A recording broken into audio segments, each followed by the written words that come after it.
Hello viewers, welcome to WB exam guide. তো আজকে আমরা যে টপিকটা আলোচনা করব অন স্ক্রিন দেখতে পাচ্ছ। আজকের টপিক থাকছে আমাদের সিডিপি টপ 30 এমসিকিউ। অর্থাৎ আমরা চাইল্ড সাইকোলজির উপরে বিশেষ বিশেষ গুরুত্বপূর্ণ এমসিকিউ গুলো আলোচনা করব, যেগুলো কিন্তু আমাদের পরীক্ষার জন্য খুবই ইম্পর্টেন্ট।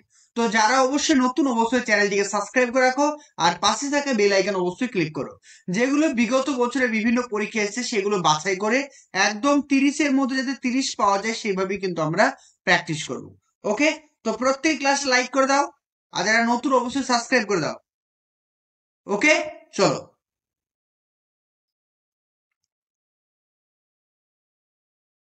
দেখো। ফার্স্ট কোশ্চেন কি বলছে, বিকাশ ধর্মী স্তরটিতে প্রচুর হরমোন জনিত পরিবর্তন এবং পরিচয় অনুসন্ধানের প্রবণতা লক্ষ্য করা যায়। অর্থাৎ আমাদের যে জীবন বিকাশের যে স্তরগুলো রয়েছে, কোন স্তরে হরমোন জনিত পরিবর্তন এবং পরিচয়ের যে অনুসন্ধান সেটা লক্ষ্য করা যায়। অ্যাডোলেসেন্স মানে কৈশোরকাল, শৈশবকাল, প্রারম্ভিক শৈশবকাল আর মধ্য শৈশবকাল। কি হবে আনসার? প্রত্যেক আনসার করো। তাহলে হরমোন জনিত পরিবর্তন লক্ষ্য করি কোন স্তরে? অবশ্যই অপশন নাম্বারে অ্যাডোলেসেন্স স্তর বা কৈশোরকাল। ওকে, দেখো এখানে কিন্তু বিস্তারিত বলা হয়েছে। আর এই কৈশোরকালকে কি বলা হয়? আইডেন্টিটি খুঁজে পাওয়ার চেষ্টা করে, যে আমি কে, আমার সমাজের অস্তিত্ব কি, আমার এই সমাজে আমার মূল্যটা কি। একজন ব্যক্তি সবসময় সমাজের ভিত্তিতে তাকে নিজেকে খোঁজার চেষ্টা করে। তাই এই স্তরটিকে কি বলা হয়? আইডেন্টিটি ক্রাইসিস বলা হয়। ভালো করে মনে রাখবে, এখান থেকে পরীক্ষা প্রশ্ন আছে, জীবন বিকাশের কোন স্তরটিকে আইডেন্টিটি ক্রাইসিস বলা হয়? পরীক্ষা প্রশ্ন আছে, ঠিক আছে। জীবন বিকাশের কোন স্তরটিকে আইডেন্টিটি ক্রাইসিস বলা হয়? তাহলে কি হবে আনসার? অ্যাডোলেসেন্স। মনে থাকবে, ক্লিয়ার?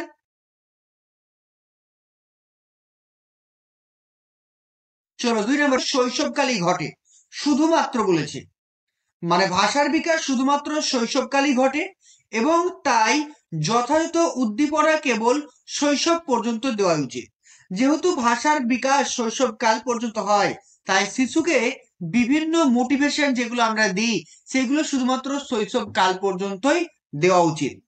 যুক্তি, যুক্তিটা কি? প্রারম্ভিক বছরগুলিতে নেতিবাচক পরিবেশের কোনো দীর্ঘমেয়াদী প্রভাব থাকে না, এটা বলছে যুক্তি। তাহলে এটা কি হবে? এটা দেখো, তাহলে ভাষার বিকাশ শুধুমাত্র কি শৈশবকালে ঘটে? একদম না, কারণ ভাষার বিকাশ আমাদের জন্ম থেকে মৃত্যু পর্যন্ত ঘটতে থাকে। আর প্রারম্ভিক বছরগুলিতে নেতিবাচক পরিবেশের কোনো প্রভাব দেখা যায় না, এটা ভুল। কারণ প্রারম্ভিক শৈশব কালগুলিতেও কিন্তু পরিবেশের যে নেতিবাচক প্রভাব সেটা লক্ষ্য করতে আমরা পারি। তো এখানে সঠিক আনসার কি হবে? অপশন নাম্বার ডি, কোনোটাই নয়। অর্থাৎ উভয় এ এবং আর দুটোই কিন্তু ভুল। Option D. ওকে, দেখে নাও, অপশন ডি হচ্ছে উত্তর। এখানে বিস্তারিত ব্যাখ্যা দেওয়া আছে, ব্যাখ্যাটা একটু পড়ে নেবে, পিডিএফ এর সব আমি লিখে দিয়েছি, ঠিক আছে। চলো নেক্সট দেখো। নেক্সট কোশ্চেন, নিম্নলিখিত কোর্স মানে ডেভেলপমেন্ট সম্পর্কে সঠিক? খুব ভালো প্রশ্ন একটা। তাহলে ডেভেলপমেন্ট সম্পর্কে কোনটা সঠিক? বলছে বিকাশের গতিতে ব্যক্তিগত পার্থক্য দেখা যায়। অবশ্যই ঠিক, কারণ ধরো এটা হচ্ছে রাম, এটা রাম, এটা ধরো শ্যাম, এটা ধরো যদু, ঠিক আছে। সবার বয়স ধরো 2 বছর, 2 বছর, 2 বছর, সবার বয়স 2 বছর। প্রত্যেকের 2 বছরের যে যে ডেভেলপমেন্ট গুলো ঘটবে সবার কি সমানভাবে ঘটবে? দেখা গেল রাম বেশি কথা বলতে পারে, শ্যাম কথা বলতেই পারে না। আবার মানে যদু হয়তো হাঁটতে পারে না, হয়ে থাকে। তাহলে বিকাশের কিন্তু ব্যক্তিগতভাবে পার্থক্য লক্ষ্য করা যায়। 2 নম্বর বলছে জ্ঞানীয় বিকাশ শুধুমাত্র জেনেটিক্স দ্বারা নির্ধারিত হয়। ভুল। যদি কোনো প্রশ্নে শুধুমাত্র অপশনটি থাকে শুধুমাত্র, তাহলে সেটা নেগেটিভ, এটা কিন্তু ভুল হবে, ঠিক আছে। বিকাশ একটি পূর্ব নির্ধারিত ধারা অনুসরণ করে, মানে কি এটা পূর্ব নির্ধারিত, মানে আগে থেকে একটা নির্ধারণ করা যায়, মানে এটাকে প্রেডিক্ট করা যায়। বিকাশকে কি করা যায়? একটা প্রেডিক্ট করা যায়, মানে অনুমান করা যায়। একদম কারেক্ট। বিকাশের সকল ক্ষেত্র বা ডোমেন একে অপরের সঙ্গে সম্পর্কিত। তাহলে বিকাশের সকল ক্ষেত্র একে অপরের সঙ্গে সম্পর্কিত, এটাও কিন্তু সঠিক। মানে হাতের বিকাশ ঘটলে কি হবে? পায়ের বিকাশ ঘটবে। আমাদের ব্রেনের বিকাশ ঘটলে কি হবে? বুদ্ধির বিকাশ ঘটবে। মানে একটা বিকাশের সঙ্গে আর একটা বিকাশ সম্পর্কিত। তাহলে এখানে সঠিক আনসার কি হবে? 1 হবে, 3 হবে, 4 হবে। কি অপশন দেখে দাও? 1, 3, 4 কোথায় পাবো আমরা দেখে নিই। Option number C. Option number C হচ্ছে কারেক্ট। ওকে, চলো এখানে ব্যাখ্যা দেওয়া আছে, পড়ে নিবে। চলো নেক্সট দেখো 4 নাম্বার প্রশ্ন। 4 নম্বর প্রশ্ন বলছে বীজগণিত সম্পর্কিত অভিজ্ঞতা সম্পর্কযুক্ত প্রাথমিক গণিতের প্রশ্নগুলি পাঠ্যক্রমে অন্তর্ভুক্ত করা হয় এই ধারণার ভিত্তিতে যে কিশোর কিশোরীরা নিম্নলিখিত কোনটি করতে সক্ষম হবে। মানে আমরা জানি গণিত মানে কি, গণিত মানে হচ্ছে বিমূর্ত ধারণার বিকাশ, গণিত মানে হচ্ছে বিমূর্ত ধারণা। তাহলে এখানে কি বলছে, বীজগণিত সম্পর্কিত অভিজ্ঞতার উপর ভিত্তি করে কল্পনা করা, যেগুলো আমাদের কল্পনাতে রয়েছে মানে সবকিছু বিমূর্ত, সেগুলোকে কি হবে, বিমূর্ত চিন্তা ভাবনা করতে পারবে। বাস্তব বস্তু দিয়ে তারা কাজ করার দক্ষতা বৃদ্ধি পাবে, ধারাবাহিকতা ভাবে কাজ করতে পারবে। 4 নাম্বার বলছে শ্রেণী বিন্যাস করতে পারবে। তাহলে কি হবে আনসার, অপশন নাম্বারে বিমূর্ত চিন্তা করতে পারে, মানে অ্যাবস্ট্রাক্ট থিঙ্কিং করতে পারে। সুন্দর করে ব্যাখ্যা লেখা আছে, পেঁয়াজের মতে কিশোর কিশোরীরা কল্পনা প্রসূত বা হাইপোথেটিক্যাল বা যৌক্তিক বা লজিক্যাল চিন্তা করতে শেখে। এই পর্যায়ে তারা শুধুমাত্র বাস্তব জিনিস নিয়ে নয়, এমনকি কল্পনার পরিস্থিতিতেও চিন্তা করতে পারে। বীজগণিত ভিত্তিক প্রশ্ন এবং সমস্যাগুলি এমন একটি মস্তিষ্কের দক্ষতার উপর নির্ভর করে যা বিমূর্ত ধারণার উপরে প্রভাব ফেলে। তাহলে প্রশ্নটা একটু ঘুরিয়ে দিতে পারে, প্রশ্নটা এটা দিয়ে দিল, এই প্রশ্নটা এটা দিয়ে দিল, দিয়ে বললো যে পেঁয়াজের 4টি স্তর, কোন স্তরের বৈশিষ্ট্য, তখন আনতে পারবে না, সেটা হবে কি ফর্মাল অপারেশনালের স্টেজের বৈশিষ্ট্য। চলো 5 নাম্বার বলছে ডেভেলপমেন্টে সাহায্য করে, বলছে ম্যাচুরেশন, অ্যাক্টিভিটি, এক্সপিরিয়েন্স এবং ইকুইলিব্রেশন। 2 নাম্বার বলছে ভাষা, সংস্কৃতি, সামাজিক মিথস্ক্রিয়া, সহপাঠী। এটা তো ভাইগটস কি বলেছে, পজিটিভ রিইনফোর্সমেন্টের কথা তো তিনি বলেননি। পর্যবেক্ষণ, মনোযোগ, ধারণ ক্ষমতা, স্মৃতি, এটা তো স্মৃতির একটা ভাগ। তাহলে সঠিক আনসার কি হবে, অপশন নাম্বার এ। বোঝা গেল। তাহলে পেঁয়াজের বৌদ্ধিক বিকাশের ক্ষেত্রে যে স্তরগুলো রয়েছে, একটা হচ্ছে কি ম্যাচুরেশন, অ্যাক্টিভিটি, এক্সপিরিয়েন্স আর ইকুইলিব্রেশন। তাহলে অপশন নাম্বার এ হচ্ছে কারেক্ট। ওকে, দেখো এখানে লেখা আছে সবকিছু, যে পরিপক্কতা কি, অ্যাক্টিভিটি কি, অভিজ্ঞতা কি আর ইকুইলিব্রেশন কি, সবকিছু এখানে উল্লেখ করা রয়েছে। তো তোমরা যারা ভাবছো আমাদের অনলাইন ব্যাচে অ্যাডমিশন নিয়ে আমাদের ক্লাসগুলো রেগুলার করার জন্য, তো ওই ওয়ান স্ক্রিন যে নাম্বারটি তোমরা দেখতে পাচ্ছ, স্ক্রিনে দেওয়া যে নাম্বারটি রয়েছে, এই স্ক্রিনে দেওয়া নাম্বারটিতে তোমরা যোগাযোগ করবে। এই যে নাম্বারটি 9647300217, এই নাম্বারটিতে যোগাযোগ করলে আমাদের এখানে live class, recording class, daily mock test থাকছে, পিডিএফ নোটস, প্রিভিয়াস ইয়ার প্রশ্ন, আদার স্টেট, সমস্ত কিছু তোমরা পেয়ে যাবে।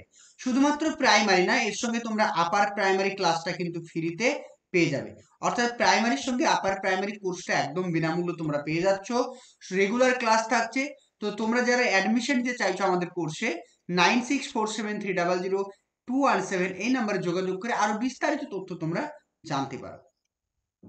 চলো এবার আমরা নেক্সট কোশ্চেন দেখবো, এর মধ্যে একটি গুরুত্বপূর্ণ পার্থক্য কোনটা। আমরা জানি ভাইগটস্কি এবং পিয়াজে শিশুর বৌদ্ধিক বিকাশের ক্ষেত্রে গুরুত্বপূর্ণ থিওরি বা তথ্য দিয়েছেন, তাদের মধ্যে বেসিক পার্থক্যটা কি রয়েছে। বলছে কি, অর্থ গঠনের প্রক্রিয়ায় শিশুর নির্মাণমূলক বা উদ্দেশ্যমূলক ভূমিকা নেই। 2 নাম্বার বলছে শিশুকে সক্রিয় বা নিষ্ক্রিয় সত্তা হিসেবে বোঝা যায়। 3 নাম্বার বলছে ভাষা ও চিন্তার মধ্যে সম্পর্ক নিয়ে পার্থক্য দেখা যায়। অপশন নাম্বার ডি বলছে শেখা একটি সহজ ও জটিল প্রক্রিয়া হিসাবে বোঝা যায়। তাহলে এখানে আমাদের সঠিক আনসার কি হবে, option number C. Option number C হচ্ছে কারেক্ট। তাহলে ভাইগটস্কি এবং পিয়াজের মধ্যে যে পার্থক্যটা রয়েছে সেটা হচ্ছে কি ভাষা এবং চিন্তাকে নিয়ে। চলো দেখে নাও কি বলা হয়েছে এখানে। বলছে পিয়াজের মতে চিন্তা ভাষার আগে আসে। পিয়াজে কি বলছেন, শিশু চিন্তা আগে করে তবেই ভাষা আসে, আগে চিন্তা করবে তারপর শিশুর ভাষা আসবে। অর্থাৎ চিন্তা ভাষার উপর প্রভাব ফেলে, চিন্তা ভাষার উপর প্রভাব ফেলে। কিন্তু ভাইগটস্কি কি বলছেন, না, ভাষা প্রথমে আসে চিন্তা পরে আসে, অর্থাৎ চিন্তার উপরে ভাষা প্রভাব ফেলে। পিয়াজের মতে ভাষার উপরে চিন্তা প্রভাব ফেলে, আর ভাইগটস্কির মতে চিন্তার উপর ভাষা প্রভাব ফেলে। এটাই হচ্ছে তাদের মধ্যে মেন পার্থক্য। বোঝা গেল, ক্লিয়ার। শিক্ষার প্রধান উদ্দেশ্য হলো ছাত্রদের মস্তিষ্ক তথ্য দিয়ে পূর্ণ করা, মানে শিশুদের যে ব্রেন সেটা বিভিন্ন তথ্য দিয়ে পূরণ করে ফেলা। 2 নাম্বার বলছে শিশুরা প্রধানত একা কাজ করে এবং জ্ঞানীয় ধারণা আবিষ্কার করে শেখে। মানে শিশুরা নিজেরা একা একা কাজ করে নিজেদের জ্ঞানকে ডেভেলপ করে। 3 নম্বর বলছে শিখন বা শেখা হলো একটি নির্মাণমূলক মানে একটা কনস্ট্রাকটিভিস্ট প্রক্রিয়া এবং সেটা কোলাবরেটিভ প্রক্রিয়া, মানে একে অপরের সঙ্গে সহযোগিতার মাধ্যমে শেখে। 2 নম্বর বলছে শেখা প্রধানত তখনই ঘটে যখন শিশুরা উত্তেজক ও প্রতিক্রিয়ার মধ্যে সম্পর্ক স্থাপন করে। না, তাহলে স্টিমুলাস এস আর বন্ড কে বলেছে বলতো? এস আর বন্ডের কথা কে বলেছে? এস আর বন্ড আমরা জানি, কে বলে ফেলো? থর্নডাইক। এস আর বন্ডের কথা কে বলেছেন? থর্নডাইক বলেছেন, তাই না? তাহলে এখানে সঠিক আনসার কি হবে বলে ফেলো? অপশন নাম্বার সি হচ্ছে কারেক্ট। ওকে, চলো নেক্সট দেখো।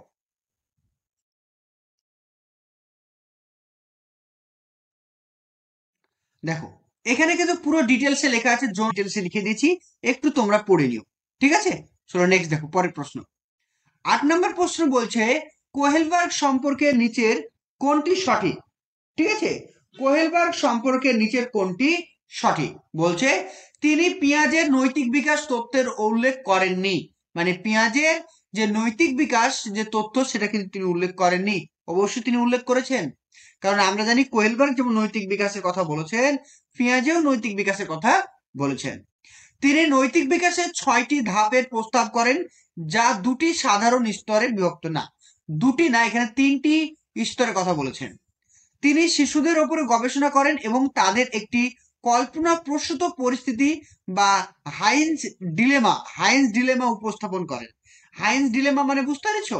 যে হাইন্স নামে একজন ব্যক্তি ছিল, তার ওয়াইফ কি ছিল? অসুস্থ ছিল। তখন সে ঔষধ চুরি করে। তারপর সে ভাবতে থাকে যে ঔষধটা চুরি করলে তো সেটা অন্যায় হচ্ছে, কিন্তু আমি যদি ঔষধটা না চুরি করি তাহলে আমার ওয়াইফের আমি কিন্তু প্রাণ বাঁচাতে পারবো না। এই যে দ্বিমনামনি ঘটছে তার মনের মধ্যে, সেটাকে বলছে ডিলেমা। তিনি সেটা উপস্থাপন করেছেন। 3 নম্বর বলছে তিনি বলেন ছেলে মেয়েদের নৈতিকতা তাদের জ্ঞানীয় বিকাশের সময় ভিন্নভাবে বিকশিত হয়। তাহলে এখানে সঠিক আনসার কি হবে? Option number C.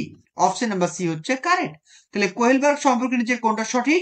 Option number C.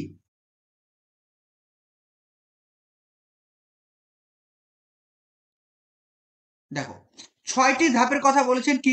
Post conventional, যেটা আমি তোমাদেরকে উল্লেখ করে দিলাম, ঠিক আছে? চলো নেক্সট কোশ্চেন দেখো।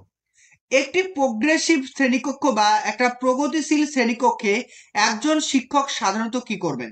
সবসময় পাঠ শুধুমাত্র বক্তৃতার মাধ্যমে পরিচালনা করবেন। 2 নম্বর বলছে শিক্ষার্থীর পূর্বজ্ঞান ও অভিজ্ঞতাকে গুরুত্ব দেবেন।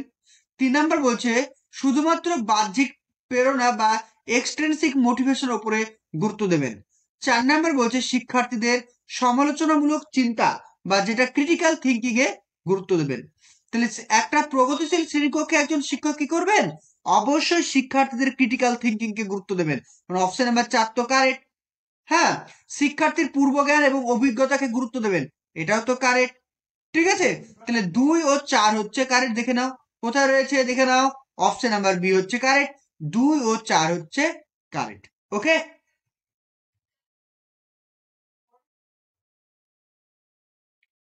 চলো নেক্সট কোশ্চেন দেখো। মূল্যায়ন বা অ্যাসেসমেন্ট এইভাবে উপস্থাপন করা উচিত। শিশুদের মূল্যায়ন বা অ্যাসেসমেন্ট কিভাবে করা উচিত দেখে নাও।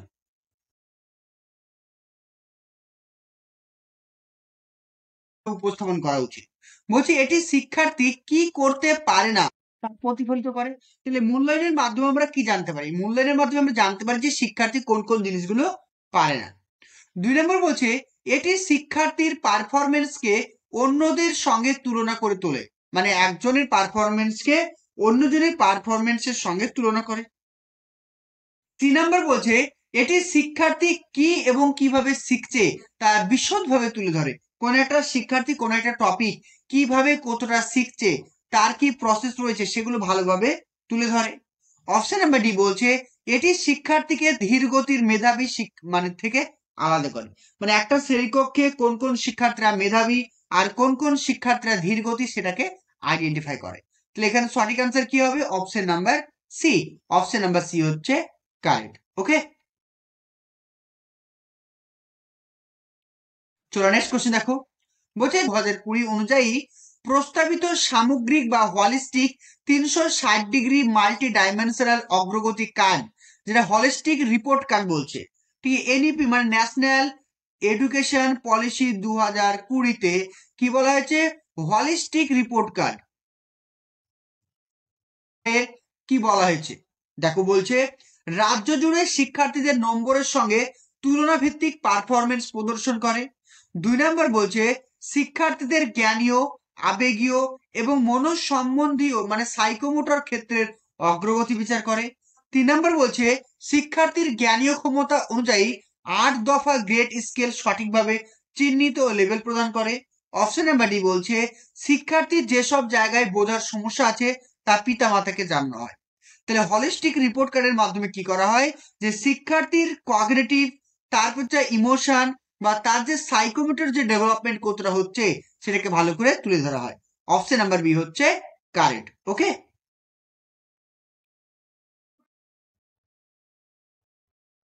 Next question.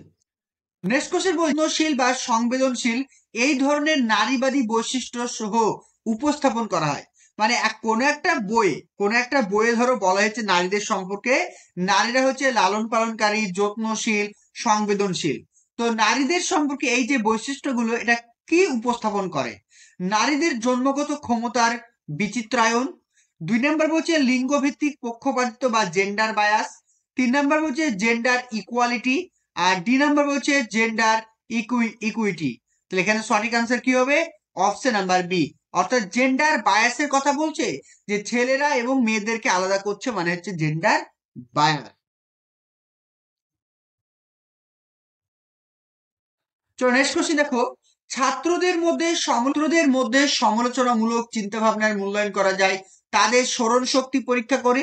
মানে তাদের যে ক্রিটিক্যাল যে থিঙ্কিং সেটাকে ইভালুয়েট করব কিভাবে, তাদের স্মরণ শক্তি পরীক্ষা করে, তাদের ব্যাখ্যা করার দক্ষতা বিশ্লেষণ করে, তারা কত দ্রুত অনুলিপি মানে কপি করতে পারে সেটা দেখে, আর তারা বানান সঠিকভাবে বলতে পারছে কিনা সেটা দেখে। তাহলে সঠিক আনসার কি হবে বলে ফেলো, যে তাদের ব্যাখ্যা করার ক্ষমতা, তারা কতটা ক্রিটিসাইজ করতে পারছে, কতটা এক্সপ্লেন করতে পারছে সেটা জানা যায়। অপশন নাম্বার বি হচ্ছে কারেক্ট। শিক্ষার উপরে প্রভাব ফেলে, বলছে এসআর অ্যাসোসিয়েশন মানে স্টিমুলাস রেসপন্স, স্ক্যাফোল্ডিং, ভাষা আর সোশ্যাল ইন্টারাকশন। তাহলে তো তিনটি হবে, কিন্তু বলেছে প্রভাব ফেলে না বলেছে, তাহলে অপশন নাম্বার এ। তাহলে ফেলে না কোনটা, স্টিমুলাস এবং রেসপন্স কিন্তু ফেলে না। ওকে, বুদ্ধিমত্তার তথ্য অনুযায়ী নিচের কোন বক্তব্যটি সঠিক নয়। তাহলে গার্ডেনের মতে কোনটা সঠিক নয়,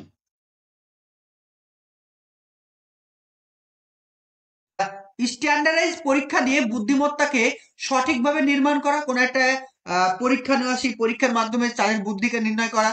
2 নম্বর বলছে বুদ্ধিমত্তা অনেকগুলো স্বতন্ত্র উপাদান নিয়ে গঠিত। 3 নম্বর বলছে বুদ্ধিমত্তা উত্তরাধিকার এবং পরিবেশগত উপাদানের জটিল মিশ্রণ, অবশ্যই বংশগতি পরিবেশ। ডি নাম্বার বলছে উপযুক্ত উদ্দীপনামূলক পরিবেশের মাধ্যমে বুদ্ধিমত্তা লালন পালন হয়। তো এখানে সঠিক আনসার কি হবে, option number A.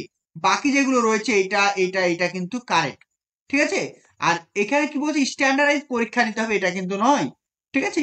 Option number A হচ্ছে কারেক্ট। তো তোমরা যারা ভাবছো আমাদের অনলাইন ব্যাচে অ্যাডমিশন নিয়ে আমাদের ক্লাসগুলো রেগুলার করার জন্য, তো ওই ওয়ান স্ক্রিন যে নাম্বারটি তোমরা দেখতে পাচ্ছ, স্ক্রিনে দেওয়া যে নাম্বারটি রয়েছে, এই স্ক্রিনে দেওয়া নাম্বারটিতে তোমরা যোগাযোগ করবে।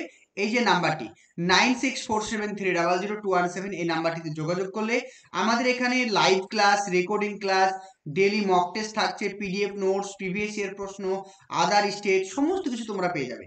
শুধুমাত্র প্রাইমারি না, এর সঙ্গে তোমরা আপার প্রাইমারি ক্লাসটা কিন্তু ফ্রিতে পেয়ে যাবে। অর্থাৎ প্রাইমারির সঙ্গে আপার প্রাইমারি কোর্সটা একদম বিনামূল্য তোমরা পেয়ে যাচ্ছ, রেগুলার ক্লাস থাকছে। তো তোমরা যারা অ্যাডমিশন নিতে চাইছো আমাদের কোর্সে, 9647300217 এই নাম্বারে যোগাযোগ করে আরো বিস্তারিত তথ্য তোমরা জানতে পারো। চলো এবার আমরা নেক্সট কোশ্চেন দেখবো। সমস্ত ব্যাখ্যাগুলো দেওয়া আছে, ঠিক আছে। ওই যে গার্ডেনের যে বুদ্ধিগুলোকে আমরা ভাগ করি, ভাষাগত বুদ্ধি, গাণিতিক বুদ্ধি, সঙ্গীত বুদ্ধি, শারীরিক বুদ্ধি, আন্তঃব্যক্তিক, অন্তঃব্যক্তিক, প্রাকৃতিক বুদ্ধি। তাহলে এগুলো আমরা কিন্তু প্রত্যেকটা জিনিস কিন্তু ভালো করে পড়েছি এর আগে, তাই আমি কিন্তু বারবার করে এগুলো রিভিশন করাচ্ছি না। তো তোমরা পিডিএফটা একটু পড়ে নিও, যদি কোনো জায়গায় বুঝতে অসুবিধা হয় তখন আমাকে বলবে, আমি আবার তোমাদেরকে চেষ্টা করে বলে দেবো, ঠিক আছে। ওকে, চল।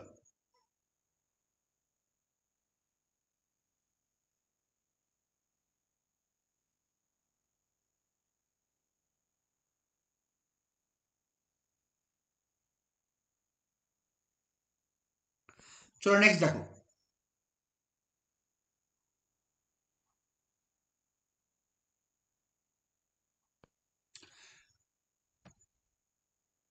Next question. নেক্সট কোশ্চেন বলছে 16 নাম্বার। একজন শিক্ষক কিভাবে প্রান্তিক সম্প্রদায় থেকে আসা প্রথম প্রজন্ম মানে ফার্স্ট জেনারেশনে স্কুলে পড়ুয়াদের সহায়তা করবেন? ধরো কোনো একটা বস্তি এলাকা আছে, মানে খুবই বস্তি এলাকা, যেখানে কোনো শিক্ষার্থীরা কেউ পড়াশোনা করে না, মানে কেউ ধরো কোনো শিশু ধরো পড়াশোনা করে না। সেখান থেকে প্রথমবার তারা যখন স্কুলে আসবে, তখন একজন শিক্ষক সেগুলোকে কি হিসাবে হ্যান্ডেল করবে, মানে কি হিসাবে সহযোগিতা করবে। দেখো কি বলছে, স্কুল শেষে তাদেরকে ব্যক্তিগতভাবে টিউশন নিতে বলবে। 2 নম্বর বলছে উপযুক্ত সহায়তা বা স্ক্যাফোল্ডিং দিয়ে তাদের শ্রেণীকক্ষের কার্যকলাপে অংশগ্রহণে উৎসাহিত করবে। 3 নম্বর বলা হয়েছে যে তাদেরকে অনেক জটিল এবং ওয়ার্কশিট বাড়ির কাজ দেওয়া হবে। অপশন নাম্বার ডি বলছে তারা যে ফেল করবে সেই ভয়টা দেখিয়ে তাদেরকে কঠোর পরিশ্রম করতে বলবে। তাহলে এখানে সঠিক আনসার কি হবে? Option number B. তাহলে শিক্ষার্থীদেরকে উপযুক্ত সহায়তা করতে হবে স্ক্যাফোল্ডিং এর মাধ্যমে। অপশন নাম্বার বি হচ্ছে কারেক্ট। চলো 17 নাম্বারটা দেখো। বলছে সমন্বিত শিক্ষা, যেটাকে বলছে কি ইনক্লুসিভ এডুকেশন। তাহলে ইনক্লুসিভ এডুকেশনের উদ্দেশ্য কি ছিল? বিশেষ চাহিদা সম্পন্ন শিক্ষার্থীদের এক ঘরে করা? কখনোই না। 2 নম্বর বলছে বিশেষ চাহিদা সম্পন্ন শিক্ষার্থীদের জন্য আলাদা শিক্ষা প্রদান করা। অপশন নাম্বার সি বলছে বিশেষ চাহিদা সম্পন্ন শিক্ষার্থীদের সাধারণ শিক্ষার্থীদের স্তরে নিয়ে আসা। মানে ইনক্লুসিভ এডুকেশন কথার অর্থ হচ্ছে যারা বিশেষ চাহিদা সম্পন্ন শিশু আর যারা সাধারণ শিশু তাদেরকে অ্যাডজাস্ট করা, ঠিক আছে, মানে একই স্তরে নিয়ে আসা, যাতে প্রতিটি শিক্ষার্থী নিয়মিত বিদ্যালয় ব্যবস্থার মধ্যে শিক্ষা লাভের অধিকার পায় তা সুনিশ্চিত করা। তাহলে কি হবে আনসার? তাহলে এখানে সঠিক আনসার হবে কি অপশন নাম্বার ডি। এখানে সব থেকে অ্যাপ্রোপ্রিয়েট হচ্ছে অপশন নাম্বার ডি। তাহলে সমন্বিত শিক্ষার উদ্দেশ্য কি? এর উদ্দেশ্য হচ্ছে প্রত্যেকটি শিক্ষার্থী যাতে নিয়মিত বিদ্যালয় ব্যবস্থার মধ্যে আসে এবং প্রত্যেকে যাতে শিক্ষার সুযোগ পায়। তাহলে সমন্বিত শিক্ষা বা ইনক্লুসিভ এডুকেশন মেইন কথা হচ্ছে ধনী গরিব বিশেষ চাহিদা সম্পূর্ণ নর্মাল সমস্ত স্টুডেন্টকে একই ছাদের তলায় নিয়ে এসে শিক্ষা প্রদান করা। এটাই হচ্ছে আমাদের ইনক্লুসিভ এডুকেশনের মেন লক্ষ্য। Option D. চলো নেক্সট দেখো। নেক্সট বলছে ইনক্লুসিভ এডুকেশন বলতে কি বোঝায়? নেক্সট কোশ্চেন, ইনক্লুসিভ এডুকেশন বলতে কি বোঝায়?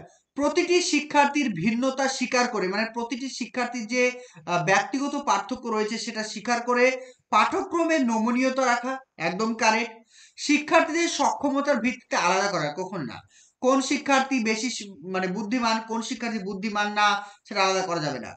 সকল শিক্ষার্থীর জন্য একক পাঠ্যক্রম প্রয়োগ করা, মানে প্রত্যেকটা শিক্ষার্থীর জন্য একটাই পাঠ্যক্রম নেওয়া। অপশন নাম্বার ডি বলছে বিশেষ চাহিদা সম্পন্ন শিক্ষার্থীদের শুধুমাত্র কারিগরি শিক্ষা প্রদান করা। এটাও নয়। তাহলে এখানে সঠিক আনসার কি হবে? অপশন নাম্বার এ, প্রতিটি শিক্ষার্থীর ভিন্নতা স্বীকার করে পাঠ্যক্রমের নমনীয়তা প্রদান রাখা। ওকে, অপশন নাম্বার এ হচ্ছে কারেক্ট।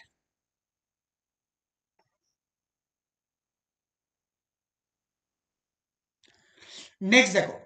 নেক্সট বলছে ডিসলেক্সিয়া সম্পর্কিত শিক্ষার্থীদের কি কি বৈশিষ্ট্য দেখা যায়? ডিসলেক্সিয়া সম্পর্কিত শিক্ষার্থীদের কি কি বৈশিষ্ট্য দেখা যায়? অপশন এ বলছে শব্দ চিনতে, শব্দ বিশ্লেষণ করতে এবং বানান লিখতে অসুবিধা হয়ে থাকে। মানে যারা ডিসলেক্সিয়া তারা কি পারে না, যে কোনটা ধরো বি আর কোনটা ডি চিনতে পারে না, কোনটা পি কোনটা কিউ তারা চিনতে পারে না, কোনটা এম কোনটা ডাব্লিউ চিনতে পারে না। বুঝলে, তারা শব্দ চিনতে পারে না, বানান লিখতে পারে না। 2 নম্বর বলছে অমনোযোগিতা হবে, অতি সক্রিয়তা হবে না, মৌলিক চিন্তা ভাবনা থাকবে না। আর এটা তো হচ্ছে তোমার যারা ক্রিয়েটিভ স্টুডেন্ট তাদের বৈশিষ্ট্য। পেশি নিয়ন্ত্রণ, চলাফেরা এবং সমন্বয় অসুবিধা, এটা এমনটা নয়। তাহলে সঠিক আনসার কি হবে? Option number A. Option number A হচ্ছে কারেক্ট। ওকে,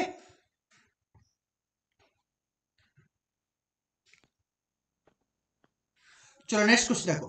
নিচের কোন বৈশিষ্ট্যটি একটি প্রতিভাবান বা গিফটেড শিশুদের শনাক্তকরণের বৈশিষ্ট্য নয়? তাহলে কোনটির মাধ্যমে আমরা গিফটেড স্টুডেন্টকে চিহ্নিত করতে পারবো না? বা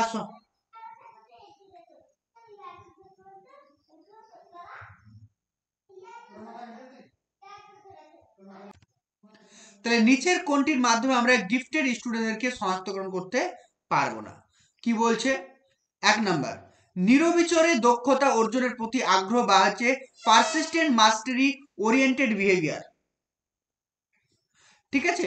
2 নাম্বার বলছে তাদের সহপাঠীদের তুলনায় অত্যন্ত উন্নত সামাজিক দক্ষতা ও পরিপক্কতা। 3 নাম্বার বলছে স্বাধীনভাবে সমস্যা সমাধান করার ক্ষমতা। আর 2 নাম্বার বলছে জ্ঞানের প্রতি প্রবল কৌতূহল থাকা। তাহলে এখানে সঠিক আনসার কি হবে? যে নিচের কোনটি গিফটেড স্টুডেন্টের বৈশিষ্ট্য নয়? অপশন নাম্বার বি হচ্ছে কারেক্ট। যে তুমি গিফটেড বলে যে তোমার যে সামাজিক যে দক্ষতা বা সামাজিক যে বিকাশ যে সেটা ভালো হবে এমনটা কিন্তু নয়, তোমার সামাজিক বিকাশ না ভালো হতেও পারে। বোঝা গেল? ক্লিয়ার?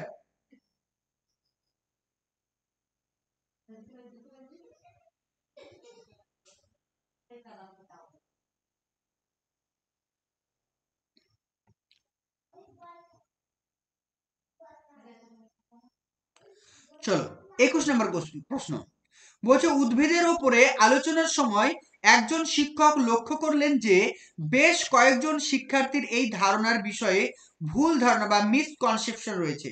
এই পরিস্থিতিতে একজন শিক্ষক কি করবেন? মানে উদ্ভিদের আলোচনা করার সময় একজন শিক্ষক দেখলেন যে শিক্ষার্থীদের বেশ কিছু বিষয়ে তাদের মিসকনসেপশন রয়েছে। তো এই মানে পরিস্থিতিতে একজন শিক্ষক কি করবেন? অপশন এ, শিক্ষার্থীদের ভুল ধারণাগুলি চিহ্নিত করতে সাহায্য করা এবং তাদের ধারণাগুলি নতুনভাবে গঠনের সহযোগিতা করা। একদম কারেক্ট, অবশ্যই এটা তো হবেই। 2 নম্বর বলছে শিক্ষার্থীদের এমন ভুল ধারণা বহন করার জন্য শাস্তি দেওয়া। এটা তো ভুল। সরাসরি ভুল ধারণাগুলি চিহ্নিত করে সঠিক তথ্য মুখস্থ করতে বলা। এটা হবে না। অপশন নাম্বার ডি, তাদের বুদ্ধিগতভাবে দুর্বল বলে চিহ্নিত করা। একদম নয়। তাহলে সঠিক আনসার অপশন নাম্বার এ হচ্ছে কারেক্ট। ওকে, চলো নেক্সট দেখো 22 নম্বর প্রশ্ন বলছে শিক্ষার্থীদের মধ্যে সমালোচনামূলক বা ক্রিয়েটিভ মানে ক্রিটিক্যাল থিঙ্কিং বিকাশ করার জন্য একজন শিক্ষক বিভিন্ন সংবাদপত্রে প্রকাশিত একই খবর নিয়ে আসে। মানে ধরো যে একজন শিক্ষক মহাশয় শ্রেণীকক্ষে কি করছেন, শিক্ষার্থীদের ক্রিটিক্যাল থিঙ্কিং কে ডেভেলপ করার জন্য বিভিন্ন ধরনের খবর নিয়ে আসেন এবং শিক্ষার্থীদের দলগত আলোচনাতে উৎসাহিত করেন। কারণটা কি? কারণ পাঠ্য বই হতে পারে যে মিডিল গ্রেড বা মাধ্যমিক স্তরে একমাত্র জ্ঞানের উৎস। তাহলে কোনটা হবে? আনসার করে ফেলো। তাহলে এখানে সঠিক আনসার কি হবে বলে ফেলো। ওকে, তাহলে হবে এ হবে সঠিক আর হচ্ছে ভুল। মানে এ হচ্ছে সঠিক আর কিন্তু আমাদের ভুল হয়ে গেল। ওকে, তো তোমরা যারা ভাবছো আমাদের অনলাইন ব্যাচে অ্যাডমিশন নিয়ে আমাদের ক্লাসগুলো রেগুলার করার জন্য, তো ওই ওয়ান স্ক্রিন যে নাম্বারটি তোমরা দেখতে পাচ্ছ, স্ক্রিনে দেওয়া যে নাম্বারটি রয়েছে, এই স্ক্রিনে দেওয়া নাম্বারটিতে তোমরা যোগাযোগ করবে। এই যে নাম্বারটি 9647300217, এই নাম্বারটিতে যোগাযোগ করলে আমাদের এখানে live class, recording class, daily mock test থাকছে, পিডিএফ নোটস, প্রিভিয়াস ইয়ার প্রশ্ন, আদার স্টেট সমস্ত কিছু তোমরা পেয়ে যাবে। শুধুমাত্র প্রাইমারি না, এর সঙ্গে তোমরা আপার প্রাইমারি ক্লাসটা কিন্তু ফ্রিতে পেয়ে যাবে। অর্থাৎ প্রাইমারির সঙ্গে আপার প্রাইমারি কোর্সটা একদম বিনামূল্য তোমরা পেয়ে যাচ্ছ। রেগুলার ক্লাস থাকছে। তো তোমরা যারা অ্যাডমিশন নিতে চাইছো আমাদের কোর্সে, 9647300217 এই নাম্বারে যোগাযোগ করে আরো বিস্তারিত তথ্য তোমরা জানতে পারো। চলো নেক্সট কোশ্চেন দেখো। নেক্সট কোশ্চেন বলছে একজন প্রাথমিক বিদ্যালয়ের শিক্ষক কি করবেন? একজন প্রাথমিক বিদ্যালয়ের শিক্ষকের কি করা উচিত বা কি করবেন? শিক্ষার্থীকে তার ভুলটি দেখিয়ে দেবেন যাতে সে বুঝতে পারে যে সে ব্যর্থ। অপশন নাম্বার বি, শিক্ষার্থী যে ভুল করেছে তা পুরো ক্লাসকে জানাবেন যাতে সে অপমানিত হয়। অপশন নাম্বার সি, শিক্ষার্থীদের তাদের নিজের ভুল চিহ্নিত করে তা সংশোধন করার সুযোগ দেবেন। তো কোনো শিক্ষার্থী ভুল করলে তো শিক্ষার্থীকে সেই ভুলগুলো সংশোধন করার একটা সুযোগ দেওয়া হবে। অপশন নাম্বার ডি বলছে শিক্ষার্থীদের লজ্জা দেবেন যাতে তারা ভবিষ্যতে আর কোনো ভুল না করেন। তাহলে সঠিক আনসার কি হবে? অপশন নাম্বার সি হচ্ছে কারেক্ট। বোঝা গেল? অপশন নাম্বার সি হচ্ছে এই প্রশ্নের কারেক্ট আনসার। ওকে, চলো নেক্সট দেখো।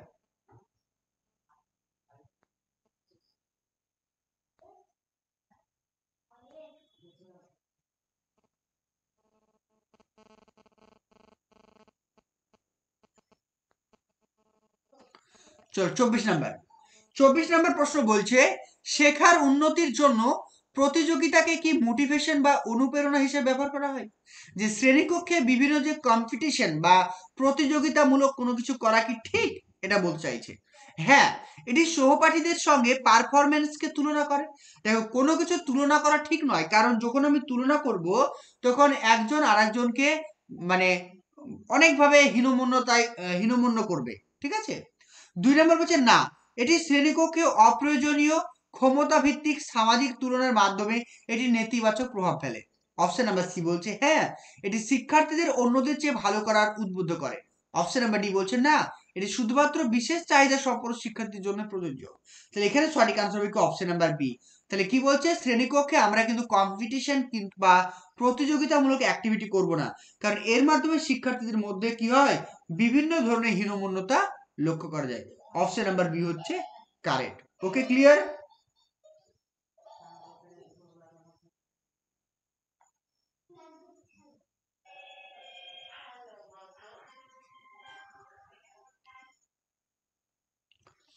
চলো নেক্সট দেখো। নেক্সট বলছে নিচের কোনটি মেটা কগনিটিভ ক্ষমতা বা মেটা কগনিটিভ ক্যাপাসিটির প্রয়োজন করে? বলছে একটি পরীক্ষার ধাপগুলি বর্ণনা করতে। যে আমরা যে পরীক্ষা দিই সেই পরীক্ষার বিভিন্ন ধাপগুলোকে ডেসক্রাইব করার জন্য মেটা কগনিটিভ দরকার। 2 নম্বর বলছে একটি সমস্যার সমাধানের নিজের কৌশলগুলি সম্পর্কে চিন্তা করা। যে আমরা বিভিন্ন যে সমস্যা রয়েছে সেই সমস্যার সমাধানকে খোঁজার জন্য আমরা যখন নিজেদের জন্য চিন্তা করব, আমরা নিজেদের প্রতি নিজেরাই যখন চিন্তা করব, সেটাকে বলছে মেটা কগনিশন, মানে নিজের স্ট্র্যাটেজি নিয়ে যখন আমরা চিন্তা করব। একটি গাণিতিক প্রক্রিয়া নির্ধারিত পদ্ধতি পুনরাবৃত্তি করা, আর কোনো ঘটনায় পাঠ্যপুস্তকের সংজ্ঞা মনে করা। তাহলে এখানে সঠিক আনসার কি? Option number B. Option number B হচ্ছে কারেক্ট। ওকে,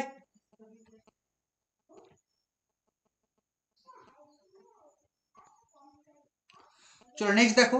বলছে শিক্ষকদের উচিত শিক্ষার্থীদের সমস্যা সমাধানের দক্ষতা গড়ে তোলা। কিসের মাধ্যমে?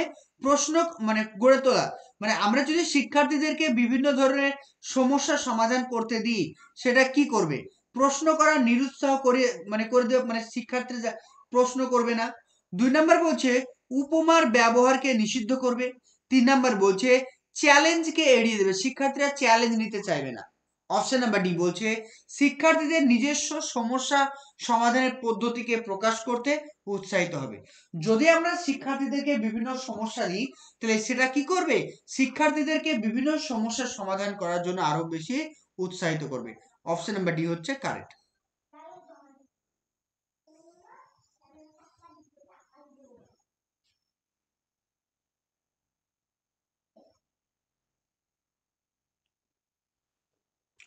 চলো 27 নাম্বারটা, সমাজ নির্মাণমূলক ধ্যান ধারণায় নির্মিত শ্রেণীকক্ষে কি হবে? মানে যে যেটা সামাজিক বা সোশ্যাল যে কনস্ট্রাকটিভিস্ট ক্লাসরুম, সেখানে কি হবে? শিশুরা নিষ্ক্রিয়, নিষ্ক্রিয় কখনো নয়, শিশুরা সক্রিয় হবে। 2 নম্বর বলছে material is meant for only display, শুধুমাত্র উপকরণগুলো দেখানোর জন্য তৈরি করা হয়। 3 নম্বর বলছে কার্যক্রম অনুযায়ী বসার বিন্যাস পরিবর্তন হবে, মানে সিটিং অ্যারেঞ্জমেন্ট করতে হবে বিভিন্ন অ্যাক্টিভিটির উপর ভিত্তি করে। অপশন নাম্বার ডি বলছে assessment is undertaken as a separate activity from learning, মানে অ্যাসেসমেন্টকে কি করতে হবে? শিখনের থেকে আলাদা করতে হবে। এটা কিন্তু ভুল। তাহলে অপশন নাম্বার সি হচ্ছে কারেক্ট। চলো 28 নাম্বারটা, নিচের কোনটি অর্থবহ শিক্ষাকে উৎসাহিত করে এবং শিক্ষার্থীদের চ্যালেঞ্জিং কাজ নিতে উদ্বুদ্ধ করতে সাহায্য করে? তাহলে নিচের কোনটি শিক্ষার্থীদেরকে চ্যালেঞ্জ নিতে সাহায্য করে? শিক্ষার্থীদের দক্ষতার ওপর শিক্ষকের ইতিবাচক বিশ্বাস, যে শিক্ষার্থীর যে ক্যাপাবিলিটি রয়েছে তার উপরে শিক্ষকের পজিটিভ, যে তুমি পারবে, তোমার দ্বারা হবে, এরকম কিছু। 2 নম্বর বলছে অত্যন্ত প্রতিযোগিতামূলক শ্রেণীকক্ষ, প্রতিযোগিতা তো কখনই সম্ভব নয়, বলে দিছি এর আগে। 3 নম্বর বলছে পারফরমেন্স বৃদ্ধির জন্য লজ্জা ভয়ের উপর ভিত্তি করে তৈরি করা, এটা ভুল। অপশন নাম্বার ডি সমস্যা সমাধানের প্রতিটি ধাপে বস্তুগত পুরস্কার দেওয়া, না বস্তুগত পুরস্কার যেমন চকলেট, পেন এসব দিতে হবে এমনটা নয়। তাই অপশন নাম্বার কি হবে? অপশন নাম্বার ই হচ্ছে কারেক্ট। চলো 29 নাম্বারটা, নিচের কোন অনুভূতিটি শিক্ষার্থীদের শেখার আগ্রহকে কমিয়ে দেয়? বলছে কি গর্ব, আনন্দ, আশা আর একঘেয়েমি। তাহলে নিচের কোনটি শিখনে ব্যাঘাত ঘটায়? সেটা কি হবে? অপশন নাম্বার ডি, একঘেয়েমি। ওকে, চলো লাস্ট কোশ্চেন, প্রত্যেকে আনসার করবে। বলছে যদি শিক্ষার্থীরা আপনার পড়ানোতে আগ্রহ না দেখায় তাহলে আপনি কি করবেন? তাদেরকে উপেক্ষা করে পড়াশোনা চালিয়ে যাবেন। 2 নম্বর বলছে শ্রেণী ছেড়ে চলে যাবেন এবং তাদের অভিভাবকদের অভিযোগ করবেন। 3 নাম্বার বলছে মনোযোগ না দেওয়ার জন্য তাদের শাস্তি দেবেন। অপশন নাম্বার ডি, নিজের শিক্ষাদান পদ্ধতি নিয়ে ভাববেন এবং তিনি বিকল্প পদ্ধতি আনার চেষ্টা করবেন। তাহলে সঠিক আনসার কি হবে? অপশন নাম্বার ডি হচ্ছে কারেক্ট। ওকে, তো টোটাল 30টা প্রশ্ন কিন্তু আলোচনা করলাম। 30-এর মধ্যে তোমরা কত পেয়েছো অবশ্যই কমেন্ট সেকশন জানিয়ে দাও। ওকে, আর তোমরা যদি আমাদের গ্রুপে জয়েন হতে চাও, এই যে 9647300217 এই নাম্বারে যোগাযোগ করে আমাদের সঙ্গে গ্রুপের লিংক নিয়ে নেবে। ঠিক আছে, থ্যাংক ইউ।